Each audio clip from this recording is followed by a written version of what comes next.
Okay, so today we are going to start 3.9, which is derivatives of exponential and log functions. And what this is going to create are 4 more that you have to memorize, but then these are the last 4 that you have to memorize for this term. Assignment's going to be due Monday night, so Monday is going to be a work day in class. So we'll start it today, work through some more over the weekend. Class Monday will work on it, finish it up for Monday night. Tuesday we'll do some more AP classroom practice.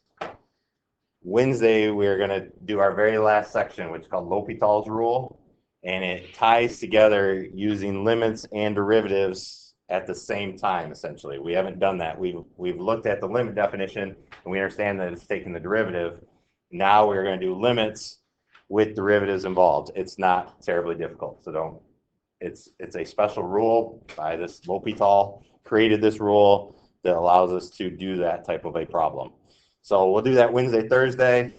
It's not much. I'll have it due Thursday night. You'll have plenty of time to have it done. So Thursday will be a work day in class.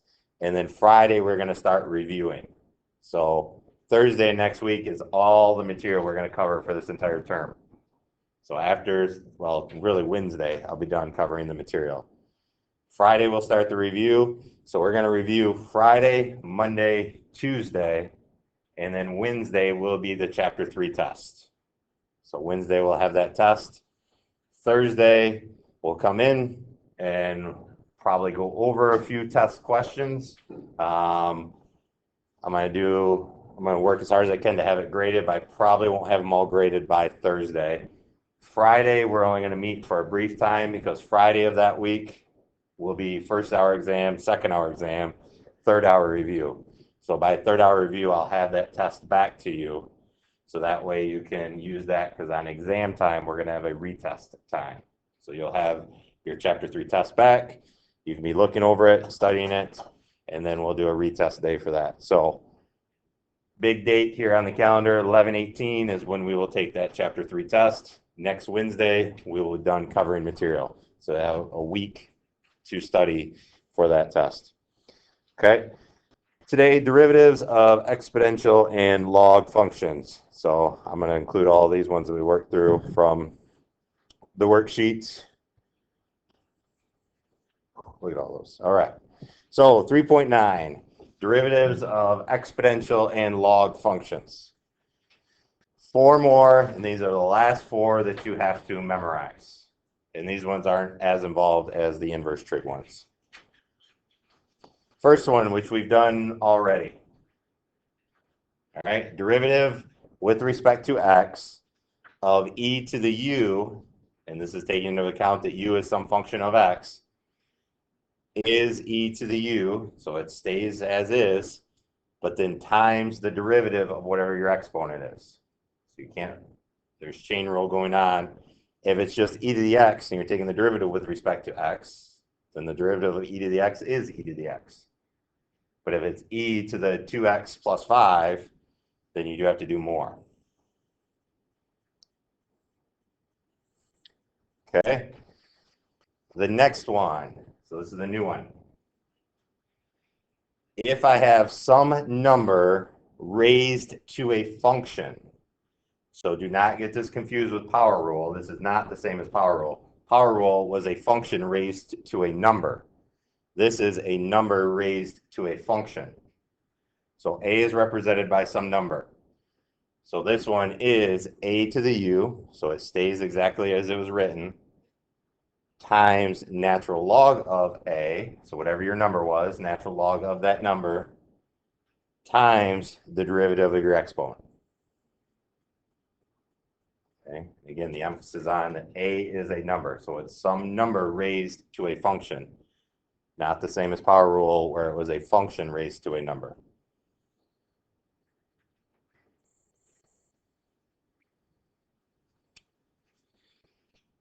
Natural log. So this one's pretty easy, I think. So natural log of u is simply 1 over u. So if it was natural log of 5x, it would be 1 over 5x times 5. And this one will come up a lot next term when they start doing integrals. They like using this function So natural log of u is equal to 1 over u times du dx.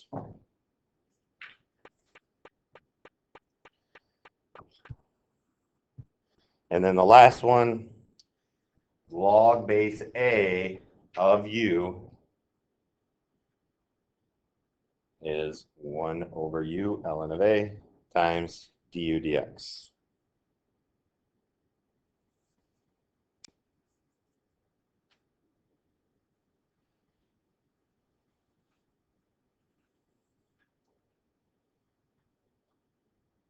Okay, so these are the new 4 or 3 if you're already comfortable with e to the x, which I think we've done enough that you should be pretty comfortable with those. But take into account chain rule, all these have this du dx on there. Can't forget about that.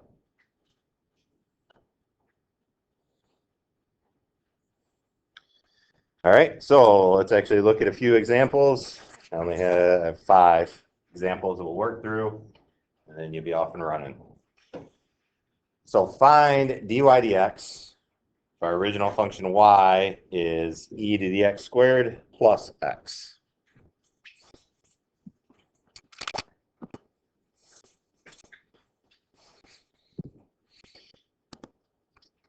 Okay, well, e to the x derivatives, or even e to the u derivatives, I know it's going to be e to this all stays, but then times the derivative of that exponent. Derivative of the exponent, x squared becomes 2x, derivative of 1 is plus 1, and so it's all of that. So it's e to the x squared plus x times 2x plus 1. Now I put it in parentheses deliberately because we're multiplying by the quantity 2x plus 1. This is not the same as writing it as e to the x squared plus x times 2x plus 1. The order of operations tells me then that 2x is the only thing that's being multiplied by the e function. I take that product and add 1 to it, which is false. Okay, that's not the same thing. So be very deliberate with what you're multiplying by, that it's that whole thing, 2x minus 1, or 2x plus 1.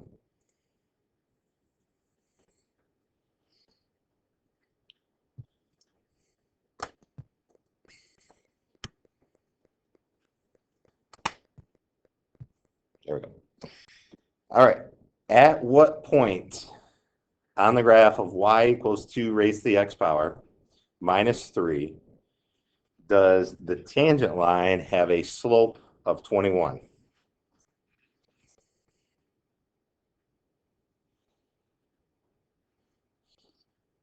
So when it's saying a slope of 21, I know dy dx is going to be 21.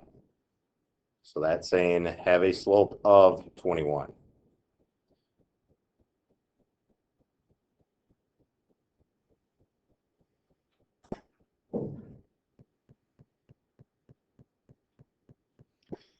Okay, so I'm trying to figure out when the slope is 21, so I have to find the slope of this.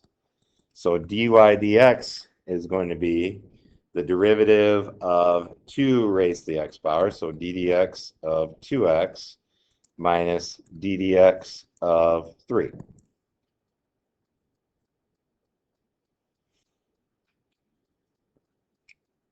ddx of 3 is easy enough. The constant we know is 0. So now the derivative of 2x. So this gets back to our properties. The derivative of a number raised to a function, it's going to be 2x, stays as is, natural log of whatever my base of my exponent was. In this case, it's 2. And then times the derivative of that function that was in the exponent. So in this case, it was just 1. So this is 2 raised to the x power, natural log of 2 is the derivative. And we want to know at what point, so to have a point, I have some x, y coordinates. So at what point is it equal to 21? So I'm going to set this now equal to 21 and solve for x.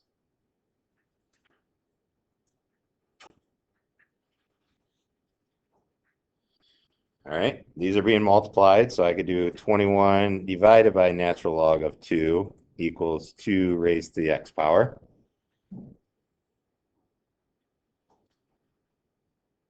How again do I solve for an unknown in the exponent? Yep, natural log. So now I can write this as x natural log of 2. But because I introduced natural log on the left, or I'm sorry, on the right, I have to bring it on the left too. So now it becomes natural log of 21 divided by natural log of 2. Trying to solve for x, and it's x times natural log of 2. So I'm going to divide all of this by natural log of 2, and that gives me x.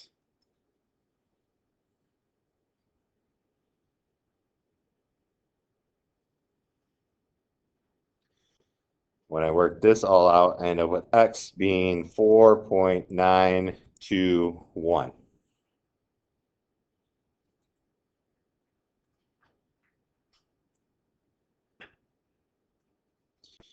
So I have my x value, 4.921. How do I find my y value?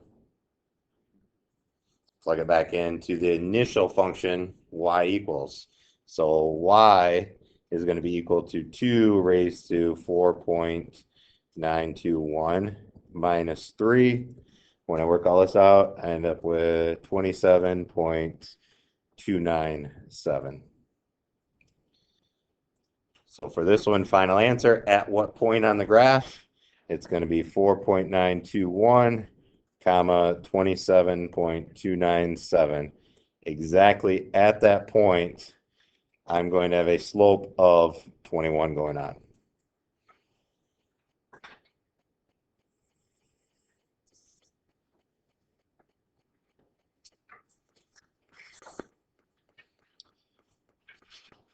All right, let's take a look at another one. Whew.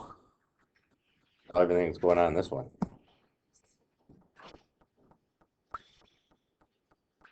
So my original function y is log base a of a sine of x. Okay, let's just do a quick. So we know that our derivative, if we were to take the derivative of log base a of u, we know that's 1 over u natural log of a times du dx. So I'm going to identify my u as being a raised to the sine of x. So really now this is just saying log base a of u. So I'm just making this a little bit easier to work with. Okay, so now when my derivative, so dy dx, is going to be on my roadmap here, 1 divided by u, well, u is a sine of x, times natural log of a,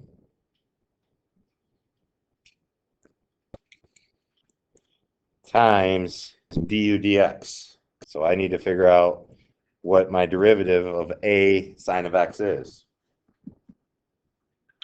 So the derivative of a sine of x is, first step is it stays, times natural log of a, so it's natural log of the base of my exponent, times the derivative of my exponent, which would be cosine of x.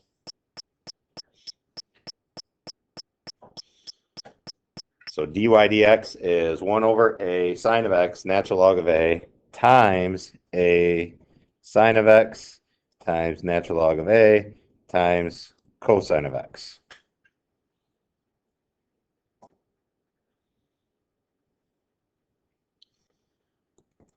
All right, can I write this?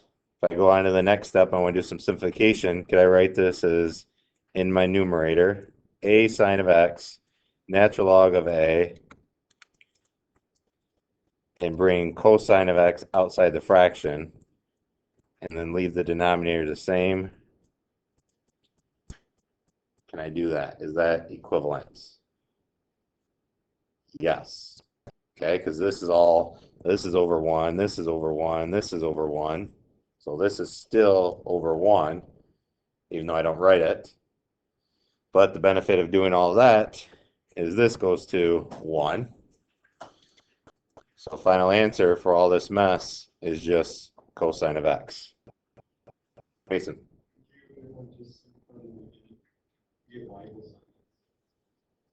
From beginning where? And so you would rewrite it as, so say again? You can just recognize that log base A is sine x is sine x, right? And so you do y equals sine of x? And then the Yep. derivative of that is just cosine x. Yep. But if you don't recognize that right away, You have to do that. here's the process of how it all plays out. It's more fun doing it this way, isn't it? Seeing everything come together.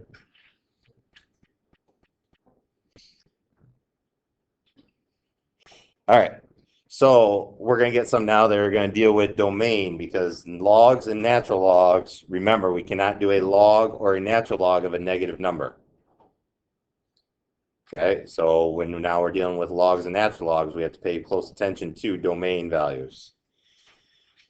If I want to find the derivative of natural log of x minus 3. So again, if I want to do a ddx of ln of u, that's simply 1 over u times du dx. So in this case, my u is that whole quantity x minus 3. So dy dx is going to be equal to 1 over x minus 3 times the derivative of that inside, which is just 1. So all we have is 1 over x minus 3. What is the domain here for our derivative? Is there any numbers that our derivative here cannot be? 3. Okay, so my domain of my derivative is all real numbers, and x cannot be 3. Okay, but now we have to take this into account from the initial as well. And so we're saying, okay, we can have anything except 3 in our derivative function, but we have to look back at the original too and make sure that satisfies, because they're asking for a domain. Okay, so what is we'll say the biggest number that x can be, or we'll say the smallest number. What's the smallest number x can be in my original function?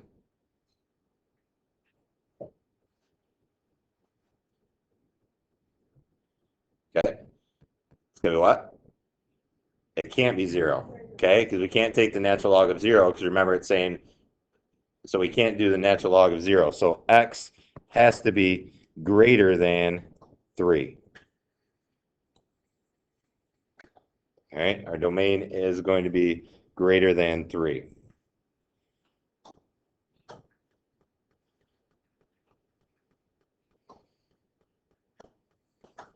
All right, and then this one, y equals natural log of 8x squared plus 3.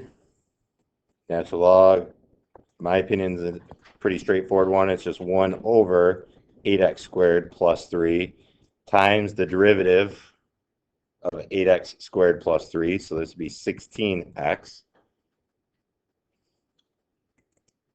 So I have 16x all divided by 8x squared plus 3.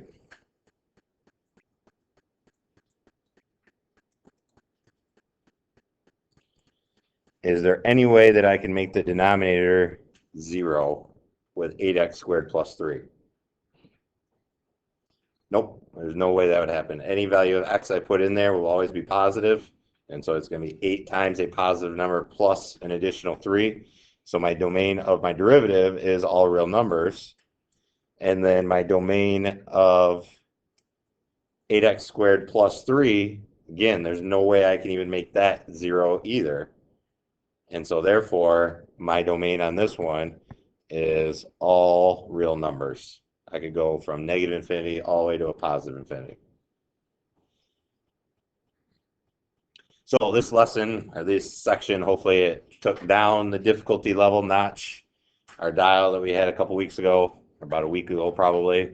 This section is not that difficult, I don't think, compared to what we've been doing. So 3.9 is in Math Excel, due Monday night by midnight, and Monday will be a work day.